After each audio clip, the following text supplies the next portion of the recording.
Ladies and gentlemen, boys and girls, we got some breaking news. We're going to start with that. Of course, you all know how this show goes by now. Welcome to the NFL Weekly Recap Show, where we take a look at the standings, going to take a look at the scores, going to talk about Drake May's debut, going to go over the Birds game, and of course, we got some breaking news that we're going to start this video off with, though. This is fresh straight off the press. The Browns and Bills are cooking something up. And well, the Jets and the Raiders are cooking something up. I think you can see now where this is going.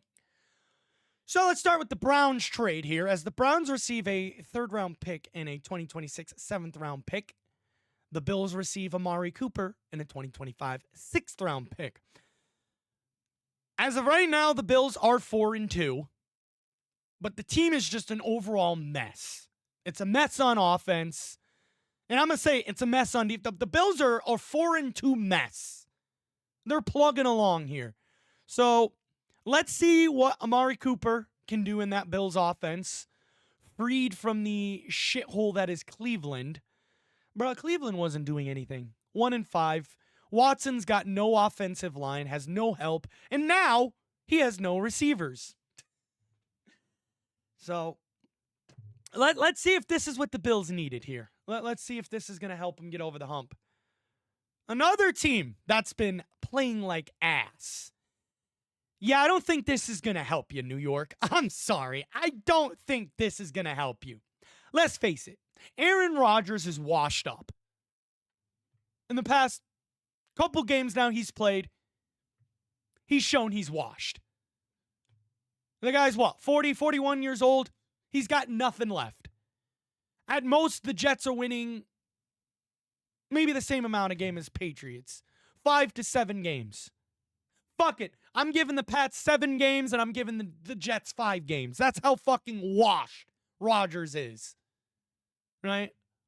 I can't wait for the next Jets-Patriots matchup. I can't wait. But Davante Adams, though, is going to the Jets in exchange for a conditional third-round pick that could be a second. Let me get the compensation information here.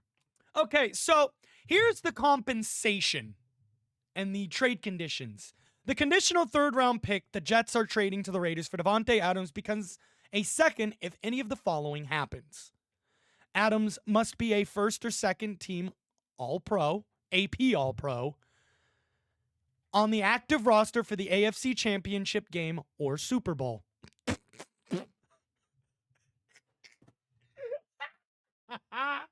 They really fucking think the Jets are going to make it that far. Ain't no way in fuck are the Jets going anywhere near the AFC Championship game or the fucking Super Bowl with how washed up Rodgers is. Bro, y'all are looking like the Green Bay Packers 2.0. I saw something where it basically showed all of the former Packers that followed Rodgers to New York, and it's...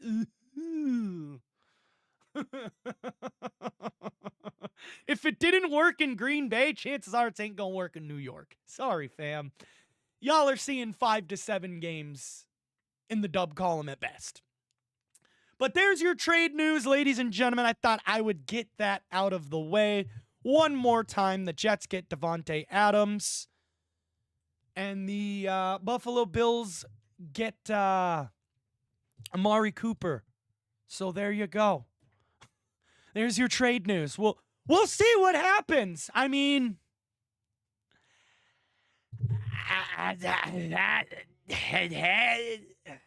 No, we'll see. At this point, it's just a bunch of we'll see. But moving on from the trade news now to a little short segment, recapping that. Let's move on to what we originally came here for now. And that's to recap week 6. I thought I would throw that in there. If it was just a single trade, like Davante Adams, that would have been a video itself, and then the recap would have been tomorrow. But I'm going to make a video on that. Let's move on now. Enough flapping my lips. Time to get on to the scores here from week 6, starting with Thursday night. The 49ers take care of the Seahawks 36-24.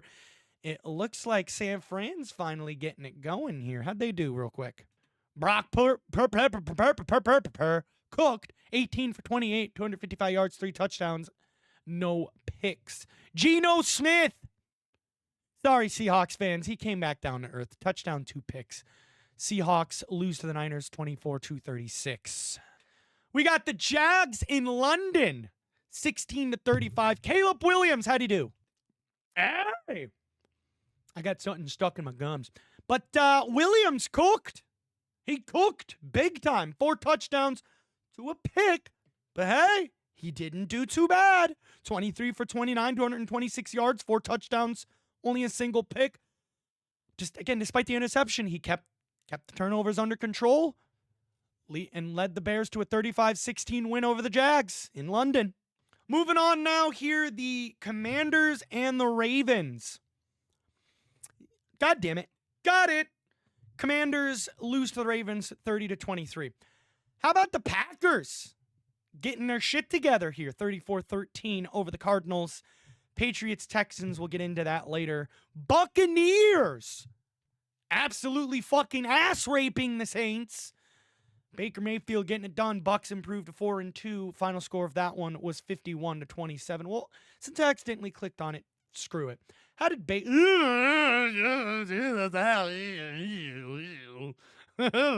well, Baker did pretty good.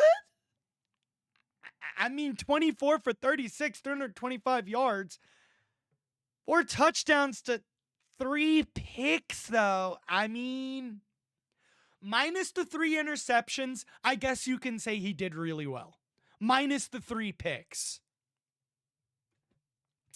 But he did manage to get the Buccaneers the win, 51-27. So there's that. How did Derek Vukel do? Oh, no, it was Spencer Rattler. What happened to Carr? What the fuck? Why aren't we all starting Carr now? Well, I mean, Rattler, 22 for 40, 243 yards, touchdown, a pick. Okay. My eyes, y'all should have stuck with Carr unless he's injured. I don't pay attention to really anything else other than the Eagles and Pats, I admit. So I'm not paying attention to Saints. But moving on now, Eagles, Browns, we'll get into that later. Colts take care of the Titans 20-17. Chargers take care of the Broncos 23-16. Steelers take care of the Raiders in convincing fashion 32-13. Yo! Steelers offense cooked for once. Okay. I mean, Steelers offense cooked this game. Fields hardly did anything through the air, though. 14 for 24, 145 yards, no touchdowns, no picks. It looks like it was more mainly on the ground here. Najee Harris, 14 carries for 106 yards and a touchdown. And then Justin Fields getting up on them Chevrolets and moving them Lamborghinis, 11 carries for 59 yards and 2 touchdowns. So not bad. Not bad. I mean, Steelers found a way to get the offense pumping. It worked. I mean, it looked like almost every quarter, though, ended with a either a field goal or a field goal and touchdown. So there you go. Steelers win this one 32-13. Moving on now here, Falcons take care of the Panthers 38-20. Lions absolutely fucking ass rape the Cowboys 47-9. Moving on to Sunday Night Football now, the Giants lose to the Bengals 17-7. And finally, washed up Aaron Rodgers loses to the Bills 23-20. Oh yeah. Hey, how's that AFC East look? Well, it looks like this as the Bills right now sit on top at 4-2. Dolphins sitting in second with a 2-3 record. Jets coming in there at 2-4, and the Pats, well, we don't talk about them coming in at 1-5. How about the AFC North? Well, the Steelers and Ravens tied for first right now at 4-2. And the Bengals and Browns, well, they're at the bottom and third and fourth doing their own thing. I think the Bengals, though, they're picking it up. I think they're picking it up. I think. Can they keep this going, though? The reason why I say I think is because the past couple weeks, their offense has been red hot, but coming into this game here against the Giants, 17-7. Ooh. So are the Bengals finally starting to get it back together? Who knows? Browns coming in there at 1-5. AFC South now. Texans sitting comfortably at 5-1. Colts sitting there at 3-3 right now in second. And both the Titans and Jags coming in with a single win through 6 weeks. Titans 1-4, Jags 1-5. AFC West looks like this. We got the Queefs coming in at 5-0, undefeated alongside the Vikings there. Los Angeles Chargers coming in at 3-2. We got the Broncos coming in at 3-3, and then we got the Raiders coming in there at 2-4. Moving on now to the NFC East, and it looks like the Eagles are finally making up some ground here as the Commanders are in first place with a 4-2 record. Eagles are right behind, though. They're right behind. Just a couple more wins, and we get first, 3-2. Cowboys, I don't know what the fuck they're doing. They're 3-3 right now. They fucking suck. So do the Giants. They're 2-4, so fuck both of them. But hey, like I said, the Vikings are 5-0 right now. Lions coming in there at 4-1. And the Packers and Bears both coming in at 4-2. This division's been pretty competitive. Starting to... I have a feeling this is going to start to get down to the wire here towards the end of the season. How about the NFC South, though? Bucks and Falcons battling for first place at 4-2 right now. Saints sitting down there in third at 2-4, and then the Panthers, well, we don't know what the fuck they're doing. They're 1-5. I hope I just didn't screw the audio up. I hit the cord. Hey, San Fran's, I guess where they belong, if you think about it. 3-3, they should have been there at the beginning of the season. Seattle coming back down to earth, coming in there at 3-3. I still can't fucking believe the Patriots lost to them. My bad, ring camera going off. But we got the Cardinals coming in at 2-4 and the Rams coming in at 1-4. Well, let's get on to the Birds game here, shall we? We shall. Eagles managed to squeak out a win against the Browns. 20-16. We did not look good. We did not look good at all this game. Offense looked like absolute hot fucking garbage. Defense made its plays and held us in. Jalen Hurts went 16 for 25, 264 yards, 2 touchdowns to no picks. Saquon was just non-existent in this game, right? 18 carries, 47 yards for no touchdowns. My eye itches. Jalen Hurts, 14 carries, 33 yards, no touchdowns. Kenneth Gainwell for 3 carries, 23 yards, and no touch. Yep. We didn't do anything on offense. What about the receiving game here?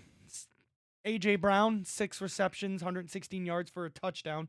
Davante Smith, 3 receptions, 64 yards for a touchdown. And then we got Grant Calcaterra.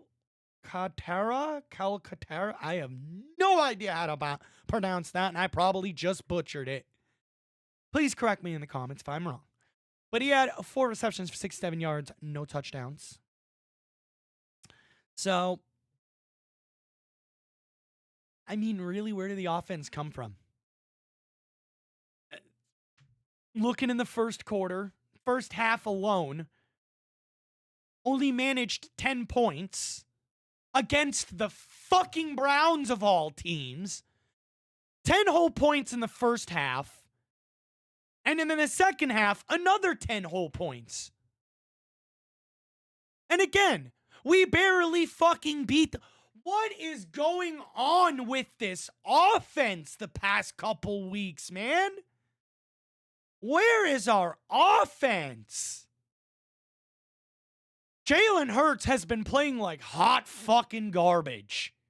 I admit I did not watch much of this game. I had 2 TVs going in my living room.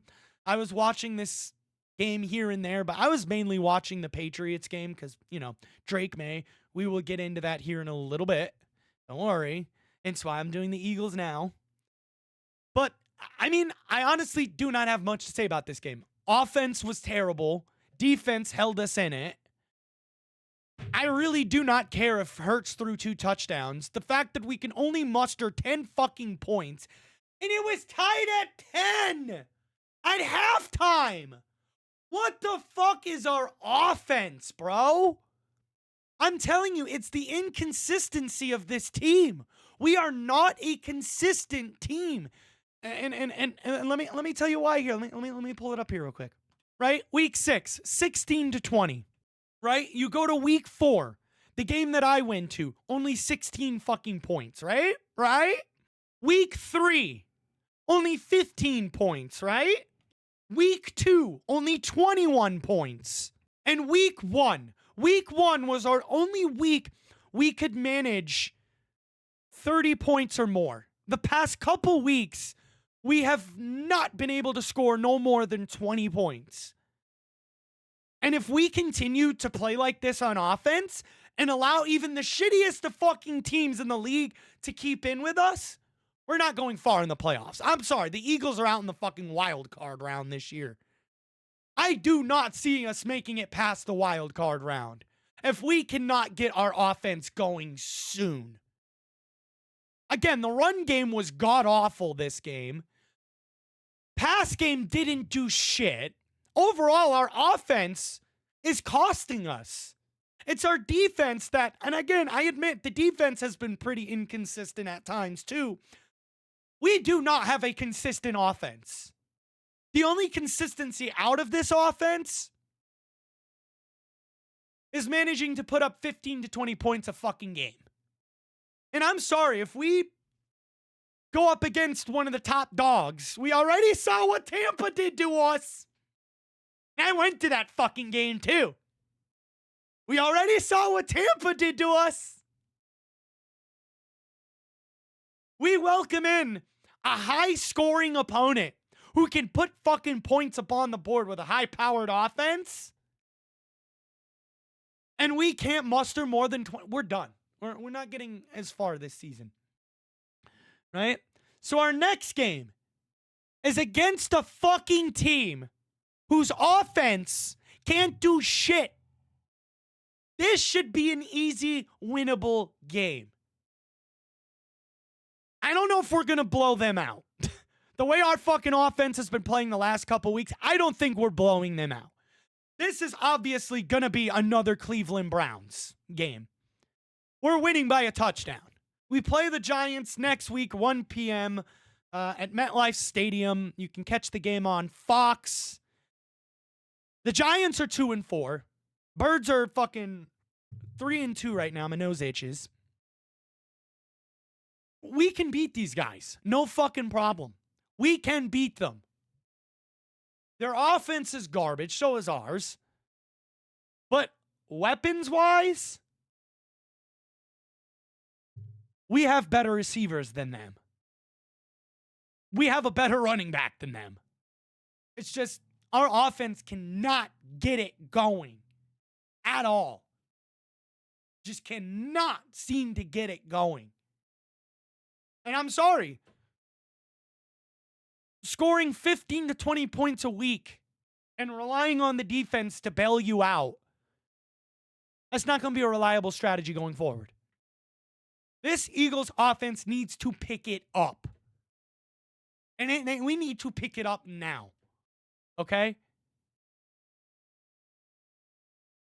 Again, because at this point, if we don't improve, our offense is going to cost us games. And it nearly costed us the game against the Browns. If this was a better team, we would have lost. We're lucky we play the Browns. We get the Giants next, 1 o'clock on Fox. Catch it then. We'll see. All right. Here we go. Patriots. Drake May. Looked good. He looked really good.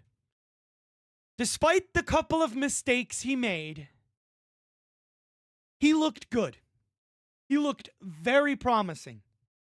Went 20 for 33, 243 yards, 3 touchdowns to 2 picks. Again, despite the 2 interceptions, throughout this whole game, The kid looked like he was getting better and better and better and better and better. Absolute beautiful fucking dot down the field. Why wasn't he our starter week 1? Why? Why was he not our starter week 1? At this point, I don't fucking care what people have to say. He showed it in the preseason, and he showed it here. He can run this offense. He can make plays in this offense.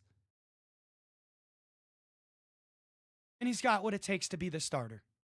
Keep Brissett's trash bin ass on the fucking bench. I'm raising my win total from 2 wins to at least 7 now. Fuck it. I'm saying 7 wins now. We have a good fucking competent quarterback that can make plays, get rid of the ball when we need to, and can get past the 50 fucking yard line. And the guy can score. So, where are the Drake May haters now? Where are the people saying he's going to suck? Where's the people saying he's a bust? Because y'all motherfuckers have been quite silent after Drake May cooked this game. I don't give a fuck if we lost. Many reasons why we lost. Offensive line was fucking garbage. Defense didn't do shit. All right? Made a couple good plays there, you know. Defense made a couple good plays, but nah.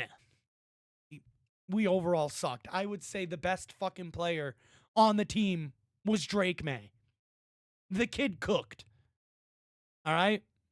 And I mean, he fucking cooked. Did you see that beautiful fucking pass? Why couldn't Brissett do that? I feel like, nah. I know we're 1-5 and we're rebuilding. I feel like we need to go out there and at least get this kid a decent fucking solid receiver. A borderline solid number 1 receiver. Someone who could possibly fill in that number 1 role temporarily until we get to the draft. Get this kid at least a decent weapon or something decent to work with. Because if this man can manage more fucking passing touchdowns than the Patriots have gotten all fucking season, which is 2, we got something special here. Again, if he can clean up the turnovers, watch his picks, we got something special here, baby. We've got something special. Again, the plays he managed to fucking make with what he had in front of him was amazing. We have not seen that all fucking year. Like, this is the first time we're actually seeing good, solid quarterback play. Ignore the 2 interceptions. Those were a couple rookie mistakes. Immediately afterwards, corrected them and fixed them. I understand we're in a rebuilding situation, but let's at least try to go out and get this kid a decent enough receiver that he can make some plays and show what he's got. It doesn't need to be a wide receiver number 1 type fucking player. It needs to be at least a borderline receiver number 1 to a solid receiver number 2 to, again, a borderline receiver number 1 who could make plays and help this kid excel and grow. Because at this point, once you've put May in, you are committed to him. He is your guy. Okay? And the reason why that I say that is because you take the kid out and you put Brissett back in. There goes his confidence. Gone. His confidence is gone. Right? So, at this point, you've committed to him. Drake May's the guy. Let's go out and at least get a couple decent pieces to help him out and to give him a little something to work with here while we, go through a full-on rebuild.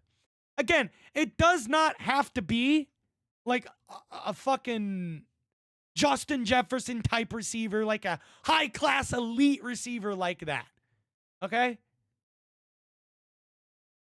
It could be something on the fringe of that, a guy who can maybe put up over 500 yards. Let's say that. Or a guy who can at least put up over 600 to 700 yards. Like, give this guy some help. Let's help him out.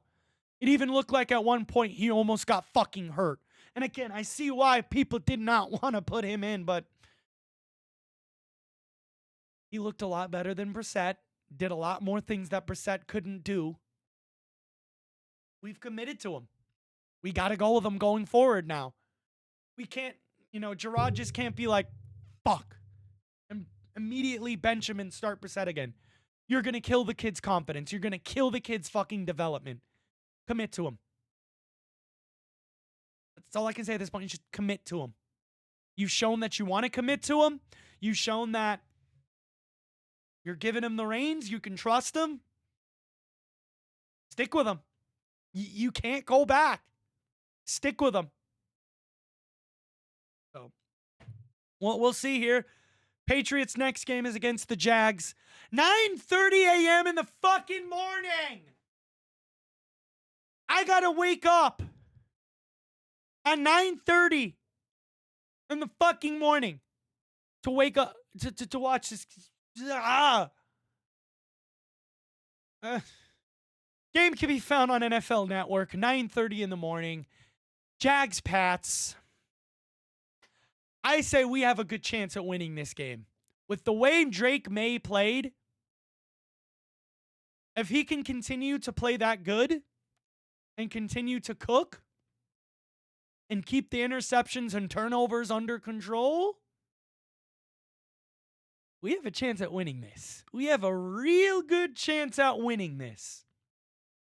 May looked good. All right? And if the team was around and the team around him was a little bit better, we possibly would have came back and won this against the Texans. So the Jags aren't doing too hot. We have a very good fucking chance to beat them. Let's do it. Let's do it. Let's let this kid cook. Again, go out and get him a decent enough receiver. Go out and get him someone better than who we have now. Let's at least get this kid a temporary borderline receiver number 1 type player. You know what I mean? But anyways, ladies and gentlemen, boys and girls, that's going to do it for your Week 6 NFL Weekly Recap. I know, no Boston College video this week. They're on a bye. BC plays this Thursday. So I have a feeling you guys are going to be getting a Friday Boston College video. I'm trying to think. I'm going to figure out exactly when I'll put it out, because it'd be kind of hard to put it out Friday because not everything would be updated and not every game would be played. So we'll see with that. But ladies and gentlemen, boys and girls, that's going to do it for this video. Hope you guys enjoyed. We'll see what goes on. Y'all next week. Peace.